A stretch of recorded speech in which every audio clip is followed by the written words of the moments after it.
19 கோடி ரூபாய் இதுக்கு ஒதுக்கியிருக்காங்க. ஏரியை அழகுபடுத்தணும்.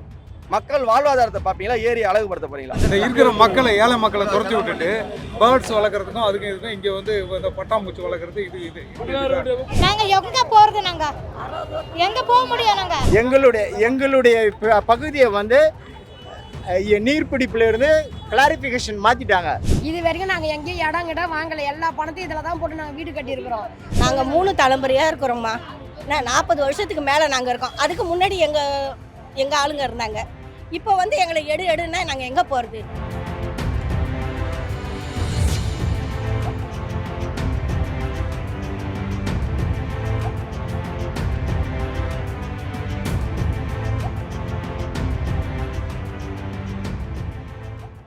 சார், இப்போ என்ன பிரச்சனை போயிட்டு இருக்கீங்க? இப்போ இது வேளச்சேரி ஜெகநாதபுரம்ன்றது. இங்கே வந்து ஜெகநாதபுரத்தில் நாங்கள் 80 வருஷமாக குடியிருக்கிறோம். 3-4 தலைமுறையாக இதே இடத்துல குடியிருக்கிறோம். இந்த எங்களுடைய பகுதி வந்து 123/1 சர்வே நம்பர். இந்த சர்வே நம்பரில் வந்து மொத்தம் 265 ஏக்கரா இருக்குது. இந்த 265 ஏக்கராவும் தமிழ்நாடு ஹவுசிங் போர்டு கொஞ்சம் எடுத்துட்டாங்க. தமிழ்நாடு இது வந்து குடிசை மாற்று வாரியம் கொஞ்சம் எடுத்துட்டாங்க. அது இல்லாமல் தமிழ்நாடு நிலப்பகுதி குடிசை மாற்று வாரியமும் கொஞ்சம் எடுத்துட்டாங்க. அது இல்லாமல் அரசு அலுவலகங்களும் இங்கே இருக்குது. அரசுடைய அலுவலகங்களும் இங்கே இருக்குது. ஸோ திடீர்னு வந்து நாங்கள் இந்த இடத்துல வந்து வெக்கேட் பண்ண சொல்கிறாங்க. இதெல்லாம் ஏரி, உங்களுக்கு தெரியும். இதுதான் கரை பண்டு. இந்த பண்டில் தான் நாங்கள் இருக்கோம். எக்ஸ்டெண்டர் இதுல இருந்து தான் ஸ்டார்ட் ஆகுமே ஏரியை. நாங்கள் இருக்கிறது கரையில், ஏரியில் கூட இல்லை. இதெல்லாம் ஏரி, டோட்டல் ஏரியவே இவங்க இதெல்லாமே பார்த்தீங்கன்னா இங்கே பாருங்க. இந்த ஏரி எப்படி கட் பண்ணுறாங்க? பணம் கொடுக்குறவனுக்கு ஈஸியாக கொடுத்துட்டாங்க. ஏரியை கட் பண்ணி கொடுக்குறாங்க. நாங்கள் இங்கே இருக்கிற எல்லாருமே கரை, ஏரி கரை இங்கே தான் நாங்கள் ஸ்டார்ட் ஆகுமே ஏரி. கரையில் இருக்கிறவனை வெளியில் போன்ட்டு ஏரி உள்ளவனுக்கு இப்போ முழு பாதுகாப்பு கொடுக்குது கவர்மெண்ட். இந்த 265 ஏக்கரில் அதெல்லாம் பட்டா கொடுத்துட்டு நாங்கள் ஏரி கரை ஓரம் இருக்கோம். எங்களுக்கு வந்து ட்ரைனேஜ் கனெக்ஷன் இருக்குது. வீட்டு வரி ப்ராப்பராக வீட்டு வரி, ஒரு கடை இருந்தால் கூட அதுக்கு நாங்கள் கமர்ஷியல் டேக்ஸ் கட்டுறோம். இவ்வளோ வெள்ளம் வரும்போது கூட ஏரியில் எல்லாருமே, விஜயநகர் கூட வெள்ளத்தில் மிதங்குச்சு. எங்கள் ஊர்லேருந்து, எங்கள் தெருவுலேருந்து நாங்கள் யாருமே வெளியில் போய் தங்கலை. நாங்கள் இருந்த இடத்துலேயே பாதுகாப்பாக இருந்தோம். எங்களுக்கு தண்ணி இல்லை. அவ்வளோ கரெக்டாக நாங்கள் இருக்கோம். ஒரு வரி கட்டுறது எல்லாமே கவர்மெண்ட்டுக்கு நாங்கள் எந்த தொல்லையும் கொடுக்கறதில்ல. இந்த இருக்கிற மக்களை, ஏழை மக்களை துரத்தி விட்டுட்டு பேர்ட்ஸ் வளர்க்குறதுக்கும் அதுக்கும் இதுக்கும் இங்கே வந்து இந்த பட்டாம்பூச்சி வளர்க்குறது இது அழகுபடுத்துறதுக்காக இந்த இடம் வேணும்னு எங்களை நாங்க 3 தலைமுறையா இருக்கிறோம்மா. 40 வருஷத்துக்கு மேல நாங்க இருக்கோம். அதுக்கு முன்னாடி எங்க ஆளுங்க இருந்தாங்க. இப்போ வந்து எங்களை எடுன்னா நாங்கள் எங்கே போகிறது? அவங்க அப்பா இருக்கிற காலத்தில் 3 வருஷம் இருந்தால் உங்களுக்கு தான் சொந்தம்னு சொன்னாங்க. இப்போ எங்களை வீட்டை விட்டு வெளியில் போங்கன்னா நாங்கள் எங்கே போகிறது? வாழ்வாதாரமாக இங்கே தான், பிள்ளைங்க இங்கே தான் படிக்குது. நாங்கள் எல்லாம் சம்பாரிச்சதெல்லாம் இதில் போட்டுட்டோம். நாங்கள் வந்து கூலி வேலை செஞ்சு சம்பாரிச்சு இதில் போட்டோம். இப்போ காலி பண்ணுனா நாங்கள் எங்கே போகிறது? நாங்கள் எங்கே போகிறது? நாங்கள் எங்கே போக முடியும்? நான் 50 வருஷம் 60 வருஷமாக எங்கள் அம்மா எங்கள் ஆயா காலத்துலேருந்து இருக்கிறாங்க. இங்கே தான் பிறந்து நாங்கள் எங்கே போகிறது? இது வரைக்கும் நாங்கள் எங்கேயும் இடம் கிட்ட வாங்கலை. எல்லா பணத்தையும் இதில் தான் போட்டு நாங்கள் வீடு கட்டியிருக்கிறோம். அன்றைக்கி வந்து கரண்ட் கொடுக்க மாட்டோம், வரி கட்டாதீங்க, இந்த இடத்துல எதுவும் பண்ணாதீங்கன்னா நாங்கள் வெளியில் இடம் வாங்கி வீடு கட்டியிருப்போம்.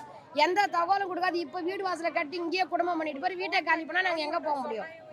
இந்த வசதி எங்களுக்கு எங்கே கிடைக்காது. எங்களுக்கு எல்லா பொழப்பும் இங்கே தான். பிள்ளைங்க படிக்கிறது போகிறதெல்லாம் எங்கேயும் இப்போ 1 சென்ட் இடம் வாங்க கூட எங்களுக்கு வருமானம் கிடையாது. சேர்த்தாலும் நாங்கள் இந்த இடத்துல தான் சாவோம். இந்த இடத்த விட்டு நாங்கள் போக முடியாது. ஏரியாவே இல்லை, இது கரை தான். அந்த கரையில் தான் நாங்கள் மண்ணு பட்டி கட்டணும். இப்போ இங்கே இருக்கிறது வந்து எல்லாம் வாழ்வாதார மக்கள் தான்.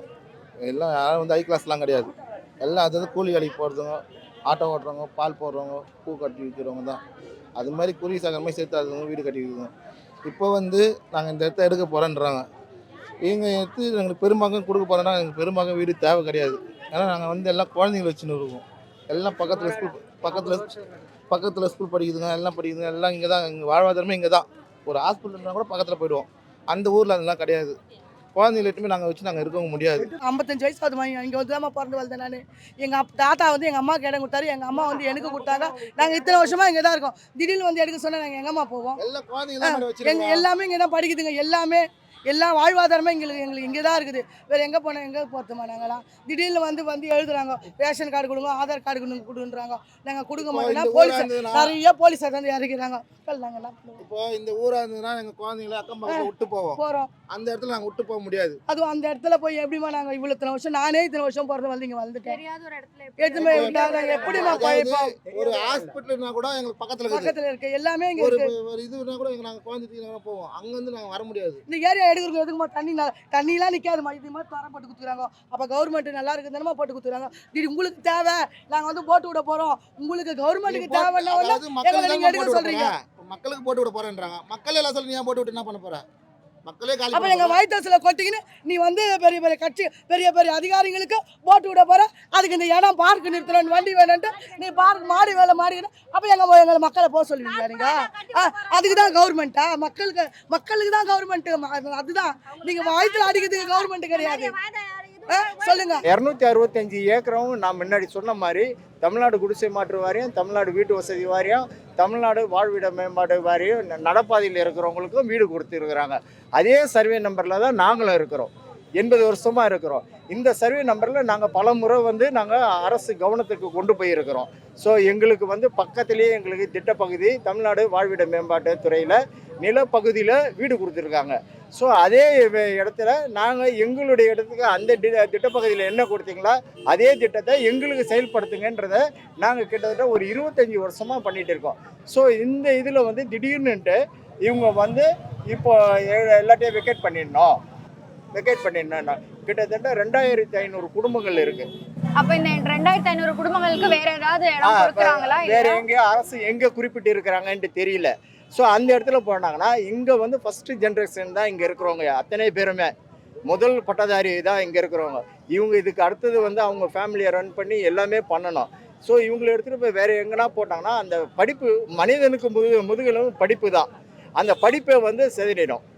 ஸோ அதனால வந்து அந்த பகுதிகளுக்கு என்னென்ன எலிஜிபிலிட்டி கொடுத்தீங்களோ அந்த 265 ஏக்கராக்கு என்னென்ன எலிஜிபிலிட்டி கொடுத்தீங்களோ அதே எலிஜிபிலிட்டி எங்களுக்கு கொடுங்க.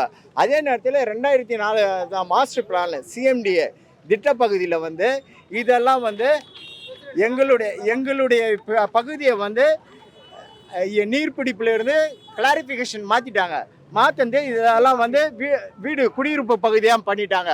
ஸோ எல்லாமே குடியிருப்பு பகுதியை எங்கள் பகுதியை பண்ணிட்டாங்க. ஆனால் அரசுக்கே தெரியல. ஸோ நாங்கள் இதை காமிக்கிறோம், இதை வந்து எங்களுக்கு ரெசிடென்ஷியலாக பண்ணியாச்சுன்ட்டு நாங்கள் காமிக்கிறோம். அரசு வந்து இல்லை நீர்பிடிப்பில் தான் இருக்குது. அப்போ நாங்கள் நீர்பிடிப்பில் இருந்தால் 265 ஏக்கரும் நீர்பிடிப்பில் தானே இருக்குது. ஸோ அதுதான் நாங்கள் கோரிக்கை வைக்கிறோம். அவங்களுக்கு ஒரு தீர்ப்பு, எங்களுக்கு ஒரு தீர்ப்பு வரும்போது ஒரு குழந்தைங்க மாற்றாந்தாய் குழந்தைங்க மாதிரி எங்களை பார்க்குறாங்க. இப்போ நீங்க இருக்கிற இடத்த மட்டும்தான் வந்து ஆக்கிரமிப்பு அப்படின்னு சொல்லிட்டு இடிக்கணும் அப்படின்றாங்க. ஆமாம், எடுத்து அப்புறப்படுத்தணும் ஓகே என்கிட்ட சொல்லிட்டு இருக்காங்க. ஸோ ஒட்டுமொத்தமாக வேளச்சேரி மெயின் ரோடு, ஜெகநாதபுரம், சசி நகர், காந்தி நகர் எல்லாமே அடித்தர மக்கள் தான். எல்லாமே 80 ஆண்டு காலம் இங்கே இருக்கிறவங்க, அத்தனை பேருமே 80 ஆண்டு காலம் இருக்கிறவங்க. இதுதான் அரசு கவனத்துக்கு கோரிக்கையாக நாங்கள் வைக்கிறோம். இந்த ஏரியோட டோட்டல் எக்ஸ்டென்ட் வந்து 265 ஏக்கர். இந்த 265 ஏக்கரில் குடிமக்கள் வந்து குடியேறும் போது இந்த ஏரியோட ப்ராப்பர்ட்டியோட ஓனர் வந்து WRT நீர்வள ஆதாரத்துறை அவங்க என்ன பண்ணுறாங்கன்னா 210 ஏக்கரை வந்து அரசு வந்து மக்கள் பயன்பாட்டுக்கு கொடுக்கலான்னு சொல்லிட்டு அந்த சீஃப் இன்ஜினியர் வந்து அப்ரூவ் பண்ணி கொடுத்த கடிதம். இந்த 265 ஏக்கரில் எந்தெந்த ஏரியா வந்து வருதுன்னு பார்த்தீங்கன்னா நீங்களே பாருங்கள். 265 ஏக்கரில் 210 ஏக்கர் இந்த எல்லா டிபார்ட்மெண்ட் இந்த எல்லா ஏரியாவுக்கும் பிரித்து கொடுக்குறாங்க. சரிங்களா? இந்த ஏரியா வரைக்கும் பிருந்தாவனம் நகர், லட்சுமிபுரம், நேரு நகர் பகுதி 2, கக்கன் நகர் பகுதி, எஸ்கே நகர், முன்னாள் இராணுவத்தினர் காலனி, பெரியார் நகர், டாக்டர் அம்பேத்கர் நகர், காமராஜபுரம், கணபதி நகர், இந்திரா காந்தி நகர், பிருந்தாவன நகர். இந்த 225 ஏக்கரில் 210 ஏக்கரை இவ்வளோ ஏரியாவுக்கு பிரித்து கொடுக்குறாங்க. பிரித்து கொடுக்கும்போது நாங்களும் இதை எங்களை சேர்த்துங்க. ஏன்னா இது வந்து இதான் ஏரி கரை, அதெல்லாம் ஏரியில் இருந்தவங்களுக்கு 210 ஏக்கரை எடுத்து கொடுத்துட்டாங்க. நாங்கள் கரையில் இருக்கிறோம்னு சொல்லி நாங்கள் எங்களோட ரிக்வெஸ்ட்டை வைக்கிறோம். அதேமாரி எங்களுக்கு இந்த மாதிரி கொடுங்கன்னு சொல்லி அப்போ ஸ்லம் போர்டு வந்து கலெக்டருக்கு கொடுக்குது. இந்த லேண்டை நாங்கள் இருக்கிற 3 ஏக்கர் லேண்டை எங்களுக்கு ஹேண்ட் ஓவர் பண்ணுங்க, அவங்களுக்கு கொடுத்த மாதிரி திட்டப்பகுதியில் உங்களுக்கு கொடுத்துட்றோம் அப்படின்ட்டு. ஏன்னா 20 வருஷத்துக்கு முன்னாடியே இந்த ஏரி ரெசிடென்ஷியலாக கன்வெர்ட் ஆயிடுச்சுன்னு அவங்களே சொல்கிறாங்க. அதனால தான் அந்த 225 ஏக்கர் ஏரியா 210 ஏக்கரை வந்து பிரித்து கொடுக்குறாங்க. இப்போ 20 வருஷத்துக்கு கழிச்சு வந்து இது வாட்டர் பாடி சொல்கிறது எந்த விதத்துலையுமே நான் கிடையாது, ஒரு லாஜிக்காகவே இல்லையா? 20 வருஷத்துக்கு முன்னாடியே நீங்கள் ஏரி வந்து கன்வெர்ட் ஆயிடுச்சு ரெசிடென்ஷியலானும் போது 20 வருஷத்துக்கு இப்போ வந்து ஏரி தான் நீ வெளியில் போகிறது லாஜிக்கல. ஏரியை வந்து பிரிச்சுட்டாங்க, 200 அடி ரோடு போட்டு மக்கள் பயன்பாட்டுக்கு வந்துருச்சு. 55 ஏக்கர் ஏரி இருக்குது. இப்போ கூட ஒரு கலெக்டரை கொடுத்து நீங்கள் சர்வே பண்ண சொல்லுங்கள். ஆனால் நல்ல கலெக்டராக கொடுத்து சர்வே பண்ண சொல்லுங்கள், மக்கள் சார்பாக இருக்கிறவங்கள. ஏன்னா உண்மையாகவே நாங்கள் ஏரியில் இருக்கிறோமா? 210 ஏக்கரில் கொடுத்து அலாட்மெண்ட்டோடைய கழிவுநீர் தண்ணி தான் ஏரியில் கலக்குது. ஆனால் எங்கள் எல்லாருக்குமே ட்ரைனேஜ் ஃபெசிலிட்டி இருக்குது. நீங்கள் எப்படியே உள்ள வந்தீங்கன்னா எல்லாரும் வீட்டில் இருந்தோம் டோர் ஸ்டெப் பண்ணி நான் உங்களுக்கு வாங்கி கொடுக்குறேன். சரிங்களா? கழிவுநீர் இருக்குது, மழைநீர் வடிகால் போட்டிருக்காங்க எங்களுக்கு. நாங்கள் எல்லாருமே கவர்மெண்ட் நாம்ஸ் படி தான் இருக்கிறோம், வரி கட்டுறோம், எல்லாமே பண்ணுறோம். EB லைன் இருக்குது, எல்லாமே எங்களுக்கு இருக்குது.